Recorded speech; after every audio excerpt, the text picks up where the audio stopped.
Hello বন্ধুরা, wbporashona.com চ্যানেলে সবাইকে স্বাগত। আজ আমরা অষ্টম শ্রেণী বাংলার জেলখানার চিঠি অধ্যায়ের কিছু গুরুত্বপূর্ণ অতি সংক্ষিপ্ত প্রশ্নের উত্তর তোমাদের সাথে আলোচনা করব। তবে শুরুতেই জানিয়ে রাখি, wbporashona.com বাংলার প্রথম ডিজিটাল প্রশ্ন উত্তর সহায়িকা। পাঠ্য বিষয়ের বিভিন্ন প্রশ্নের উত্তর আলোচনা তোমরা যদি বিনামূল্যে পড়তে চাও তবে এখনই ভিজিট করো আমাদের ওয়েবসাইট wbporashona.com-এ। লিঙ্ক ডেসক্রিপশন বক্সে দেওয়া রয়েছে। তোমরা যারা হোয়াটসঅ্যাপ ইউজ করো বা বাবা মায়েদের হোয়াটসঅ্যাপ রয়েছে তাদেরকে বলছি তারা চাইলে আমাদের হোয়াটসঅ্যাপ চ্যানেলে জয়েন করতে পারো। এর লিঙ্কও ডেসক্রিপশন বক্সে দেওয়া রয়েছে। এর মাধ্যমে তোমরা বিভিন্ন পড়াশোনা সংক্রান্ত তথ্য, আপডেটস, ভিডিওস তোমাদের হোয়াটসঅ্যাপে পেতে থাকবে। তবে চলো শুরু করে দিই আজকের আলোচনা। প্রথম প্রশ্ন, সুভাষচন্দ্র বসু প্রেসিডেন্সি কলেজ থেকে বিতাড়িত হন কেন? সুভাষচন্দ্র বসু ভারত বিদ্বেষী ইংরেজ অধ্যাপক ওটেনকে প্রহারের অভিযোগে প্রেসিডেন্সি কলেজ থেকে বিতাড়িত হয়েছিলেন। দ্বিতীয় প্রশ্ন, রাসবিহারী বসুর কাছ থেকে নেতাজি কোন দায়িত্বভার গ্রহণ করেন? উত্তরটা হচ্ছে আজাদ হিন্দ ফৌজের দায়িত্বভার তিনি রাসবিহারী বসুর কাছ থেকে কিন্তু পেয়েছিলেন। তৃতীয় প্রশ্ন, মান্দালয় জেল কোথায় অবস্থিত? উত্তরটা হচ্ছে মায়ানমারে মান্দালয় জেল বর্তমানে অবস্থিত। চতুর্থ প্রশ্ন, জেলখানার চিঠি পত্রখানি কে কোথা থেকে কাকে লিখেছিলেন? উত্তরটা হচ্ছে জেলখানার চিঠি এই পত্রটি সুভাষচন্দ্র বসু ব্রহ্মদেশের মান্দালয় জেলখানা থেকে বন্ধু দিলীপ রায়কে লিখেছিলেন। পঞ্চম প্রশ্ন, বন্দি দশায় মানুষের মনে শক্তি সঞ্চারিত কিভাবে হয়? বন্দি দশায় কয়েদি জীবনের দার্শনিক ভাব মানুষের অন্তরে শক্তি সঞ্চারিত হয়। বন্দি দশা মানে কি? বন্দি দশা মানে যখন তার আর কিছু করার নেই, সে হেল্পলেস, তাকে কোথাও একটা আটক করা হয়েছে। যেমন ধরো আমাদের বহু বীর দেশের সংগ্রামীদের বন্দি দশা কাটাতে হয়েছে, তার মধ্যে সুভাষচন্দ্র বসু অন্যতম। এই বন্দি দশায় মানুষের আর কারোর সাথে দেখা করার সুযোগ থাকে না, কোনো কিছু করার সুযোগ থাকে না। তাহলে এত প্রতিভাবান মানুষগুলোকে যখন আটকে রাখা হয় এবং অকথ্য অত্যাচার করা হয় তখন তাদের মনে শক্তি কিভাবে আসবে? তারা তো ডিপ্রেশনে ভুগবে। তখন তাদের মধ্যে যে দার্শনিক চিন্তা ভাবনা আছে সেই শক্তি কিন্তু তাদেরকে উদ্বুদ্ধ রাখে। ষষ্ঠ প্রশ্ন, জেলখানার চিঠি রচনার উৎস কি? উত্তরটা হচ্ছে নেতাজি সুভাষচন্দ্র বসু রচিত জেলখানার চিঠি রচনাটির উৎস হচ্ছে তরুণের স্বপ্ন নামক গ্রন্থ। আলোচনার পরের অংশে যাব, তবে তার আগে একটা ছোট্ট বিষয় তোমাদের সাথে আলোচনা করব। বিষয়টা কিন্তু ভীষণ ইম্পর্টেন্ট, মন দিয়ে শুনবে। তোমরা অনেকেই হিস্ট্রি, জিওগ্রাফি, বিজ্ঞান পড়তে চাও না, কারণ মোটা মোটা সহায়িকা দেখে ভয় পাও। তাই তোমাদের কথা চিন্তা করে wbporashona.com নিয়ে এসেছে to the point ebook series. কি থাকছে? হিস্ট্রি, জিওগ্রাফি, বিজ্ঞান এই তিনটে সাবজেক্টের ওপর মাত্র 20 পাতার মধ্যে সম্পূর্ণ নোটস। হ্যাঁ, তোমরা ঠিক শুনছো, মাত্র 20 পাতায় পেয়ে যাচ্ছ শর্ট নোটস। এই শর্ট নোটস যদি ভালো করে পড়ে ফেলতে পারো, পরীক্ষায় কিন্তু প্রশ্নের উত্তর লেখা হবে এখন ভীষণ সোজা। কি থাকছে? প্রতিটা সাবজেক্টের প্রতিটা অধ্যায়ের সমস্ত ইম্পর্টেন্ট পয়েন্টস আমরা এখানে একত্রিত করেছি।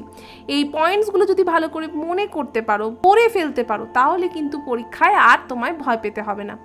পয়েন্টসগুলো মানে হচ্ছে যেখান থেকে প্রশ্ন তোমাদের আসে, মানে এখানে কিন্তু আমরা প্রশ্ন দিইনি। অনেক সহায়িকা এই প্রশ্ন উত্তর দিয়ে তৈরি হয়।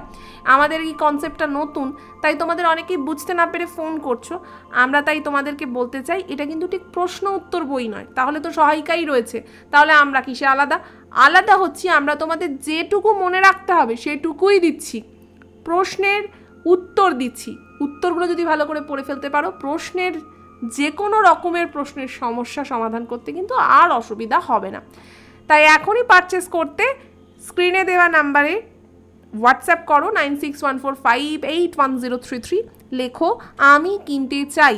অষ্টম শ্রেণীর যে ইবুকটি কিনতে চাও হিস্ট্রি, জিওগ্রাফি, বিজ্ঞানের মধ্যে তার নাম লেখো। যদি তিনটেই কিনতে চাও তাহলে তিনটেরই নাম লেখো। আমাদের টিম রেসপন্ড করবে, তোমাদের পেমেন্ট পেজ পাঠানো হবে। পেমেন্ট সম্পূর্ণ করলেই 24 ঘন্টার মধ্যেই ইবুকগুলি তোমাদের হোয়াটসঅ্যাপে আমরা পাঠিয়ে দেবো। যদি আরও কিছু জিজ্ঞাসা থাকে তাহলে স্ক্রিনে দেওয়া নাম্বারটাতেই আমাদের সোম থেকে শনি সকাল 11টা থেকে 6টার মধ্যে আমাদের কল করতে পারো। চলে এলাম পরের প্রশ্ন, কোন ব্যাপারটিকে পত্রলেখক আধ্যাত্মিক দৃষ্টিতে দেখার কথা বলেছেন? ভীষণ ইম্পর্টেন্ট প্রশ্ন। সুভাষচন্দ্র বসু দেশের পরাধীনতার শিকল মোচন করতে জেলে বন্দী থাকতেন। এই সমস্ত ব্যাপারটিকে আধ্যাত্মিক দৃষ্টিতে দেখার কথা বলেছেন। ভারতীয় জেল বিষয়ে একটি পুস্তক সুভাষচন্দ্রের লেখা হয়ে ওঠেনি কেন? আলোচ্য চিঠিতে সুভাষচন্দ্র বসু জানিয়েছেন যে তার বেশি উদ্যম ও শক্তি থাকলে জেলের অভিজ্ঞতা নিয়ে তিনি একখানা বই লিখতেন, কিন্তু সে চেষ্টার উপযুক্ত সামর্থ্য তার নেই। তাহলে বুঝতে পারছো একটা মানুষের কতখানি মনের জোর। শুধুমাত্র শরীর সাপোর্ট দেয়নি বলে তিনি বই লিখে উঠতে পারেননি। মানে ওখানে যে নারকীয় অত্যাচার চলে বা একটা মানসিক তো চাপ থাকেই, তিনি ভাবছেন যে এত কাজ আমি করতে পারি, কিন্তু আমাকে এইরকমভাবে অন্ধ কারাগারে বন্দি করে রেখেছে এবং সেটাও অন্যায়ভাবে। তাহলে সেটা উনি করতে পারছেন না এবং সেই অভিজ্ঞতা নিয়ে তিনি চিন্তা করছেন যদি আমার শরীরে একটু বল থাকতো, সামর্থ্য থাকতো, আমি তাহলে এটা পুরো বিস্তারে লিখতাম, মানুষ যাতে পড়তে পারে। কতখানি ধৈর্য, কতখানি মনের জোর থাকলে মানুষ এটা ভাবতে পারে, আমরা তো চিন্তাই করতে পারি না। চলে এলাম পরের প্রশ্ন, সুভাষচন্দ্র বসু কেন দিলীপ রায়ের প্রেরিত বইগুলি ফেরত পাঠাতে পারেননি? উত্তরটা দেখব। সুভাষচন্দ্র বসু দিলীপ রায়ের প্রেরিত বইগুলি ফেরত পাঠাতে পারেননি, তার কারণ হলো বইগুলির অনেক পাঠক জুড়ে ছিল। অর্থাৎ বইগুলি নেতাজির হাত থেকে অন্যান্য পাঠকের হাতে চলে যাওয়ায় সুভাষচন্দ্র দিলীপ রায়ের প্রেরিত বইগুলো আর ফেরত পাঠাতে পারেননি। এবং আজকের শেষ প্রশ্ন, আমি নিঃসন্দেহে বলতে পারি যে, বক্তা কি বলতে পারেন? উত্তরটা হচ্ছে লোকমান্য তিলক কারাগারে মনের দিক থেকে সুখে কাটিয়েছেন, এইটাই বক্তা বলতে পারেন। আজকের এই আলোচনা আমরা এখানেই শেষ করছি। কেমন লাগলো আজকের এই ছোট্ট আলোচনা তা আমাদের অবশ্যই কমেন্ট করে জানিও। ভালো লাগলে লাইক আর অনেক শেয়ার করো। জেলখানার চিঠি সম্পর্কিত যদি আরও প্রশ্ন উত্তর তোমরা বিনামূল্যে পড়তে চাও তবে আমাদের ওয়েবসাইট ভিজিট করো wbporashona.com, লিঙ্ক ডেসক্রিপশন বক্সে দেওয়া রয়েছে। তোমরা যারা আমাদের ইউটিউব চ্যানেলটাকে এখনও সাবস্ক্রাইব করোনি তাদেরকে বলছি প্লিজ সাবস্ক্রাইব করে পাশে থাকা বেল আইকনটা প্রেস করে দাও। আবার ফিরে আসবো অন্য কোনো দিন অন্য কোনো পর্বে। ততক্ষণ টাটা।